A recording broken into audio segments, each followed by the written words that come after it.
ঠাকুর শ্রী রামকৃষ্ণদেব দক্ষিণেশ্বরের কালী মন্দিরে তার ঘরে বসে বিশ্রাম করছিলেন।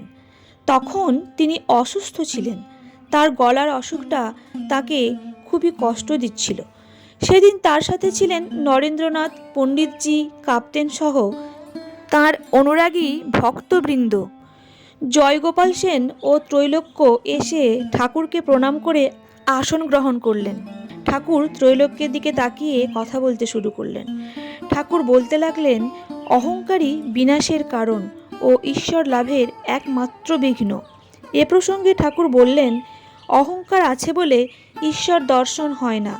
ঈশ্বরের বাড়ির দরজার সামনে এই অহংকার স্বরূপ গাছের গুঁড়ি পড়ে আছে। এই গুঁড়ি উল্লঙ্ঘন না করলে তার ঘরে প্রবেশ করা যায় না। একজন ভূত সিদ্ধ হয়েছিল। সিদ্ধ হয়ে যেই ডেকেছে অমনি ভূতটি এসেছে। এসে বললে, কি কাজ করতে হবে বলো, কাজ যদি দিতে না পারো অমনি তোমার ঘাড় ভাঙব। সে ব্যক্তি যত কাজ দরকার ছিল সব ক্রমে ক্রমে তাকে দিয়ে করিয়ে নিল। তারপর আর কাজ পায় না। ভূতটি বলল, এবার তোমার ঘাড় ভাঙি। সে বললে, একটু দাঁড়াও, আমি আসছি। এই বলে গুরুদেবের কাছে গিয়ে বললে, মহাশয়, ভারী বিপদে পড়েছি।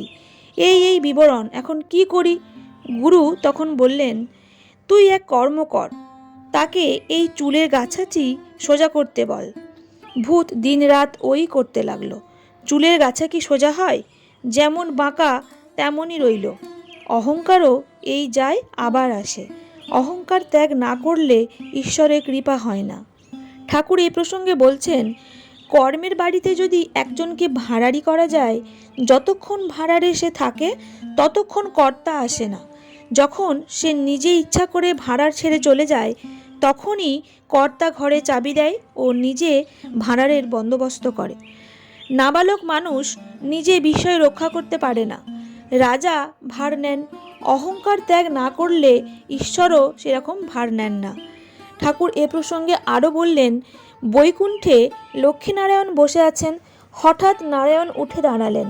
লক্ষ্মী পদসেবা করছিলেন। বললেন, ঠাকুর, কোথায় যাও? নারায়ণ বললেন, আমার একটি ভক্ত বড় বিপদে পড়ে আমাকে স্মরণ করেছে, আমি তাকে রক্ষা করতে যাচ্ছি। এই বলে নারায়ণ বেরিয়ে গেলেন, কিন্তু তৎক্ষণাৎ আবার ফিরলেন।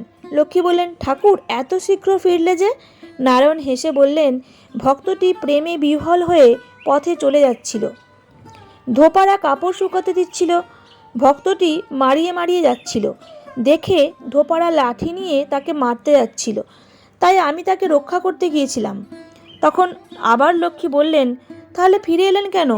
নারায়ণ হাসতে হাসতে বললেন, সে ভক্তটি নিজে ধোপাদের মারার জন্য ইট তুলছে দেখলাম, তাই আর আমি গেলাম না।